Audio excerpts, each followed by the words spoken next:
अगर जैसे कि निकाह का जो रूल्स है उसके अकॉर्डिंग मतलब वो होने चाहिए, गवाह होने चाहिए, ठीक है, उसकी एक मेहर भी होती है। तो ठीक है, ये सब प्रोसेस नहीं हुआ, डायरेक्ट वो संबंध बना हाँ, लिया वो डायरेक्ट वहाँ पे शादी का लिखत हुक्म भी आया। होती है। वहाँ पे शादी का हुक्म आया कि हाँ शादी हो गई थी उनकी, चलो खैर हमने मान ली, लेकिन उन पर जुल्म हुआ। ये शादी से पहले वो जो संबंध बनाए हैं ना, वो हमें अजीब लगा, क्योंकि शादी से पहले संबंध बनाना अच्छा, हराम है जुल्म क्या हुआ इस्लाम के वो लिए। मैं बता रहा हूँ। उस पर जुल्म क्या हुआ साफिया के ऊपर। उसकी सुहाग रात थी उस दिन, यानी कि अभी उसको एक ही रात हुआ हाँ। था, उसको निकाह हुए, और उसका आदमी अच्छा था, उससे प्यार कर रहा था। सुबह ये रात को ही उनके साथ में ये किस्सा हुआ। उस साफिया के पूरे खानदान को मोहम्मद साहब ने मारा, और उसके सफिया के पति के सीने में जलती हुई राड डाल डाल के मार मार के उससे मारा। और उसको क्या गुजरी होगी साफिया को, जिसका पहली रात के अंदर ही इस तरह सब कुछ उजड़ गया, सब कुछ खत्म हो गया।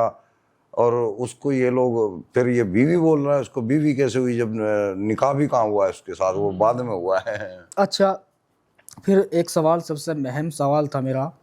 हज़रत जैनब है एक, अल्लाह के नबी की फूफीजात बहन भी है वो, और फिर मुँह बोले बेटे की बीवी भी बनी बाद में। फिर उनको तलाक करवा दिया गया, और फिर खुद नबी ने उस हज़रत जैनब से शादी की, यानी बहन थी, फिर बीवी वो बहन, मतलब बहन से बेटे की वो बन जाती है बीवी, यानी बेटी ही बन जाती है एक तरह से, बेटे की बीवी बेटी हुई। तो फिर उसकी तलाक करा दी, तलाक कराने के बाद खुद बीवी बना ली। तो ये अजीब लगा हमें, हमने खुद ये पूछा। कुरान सूरह 33 की 37 हाँ, सूरह अल अहजाब है, उसमें पूरा किस्सा मिल जाएगा ये।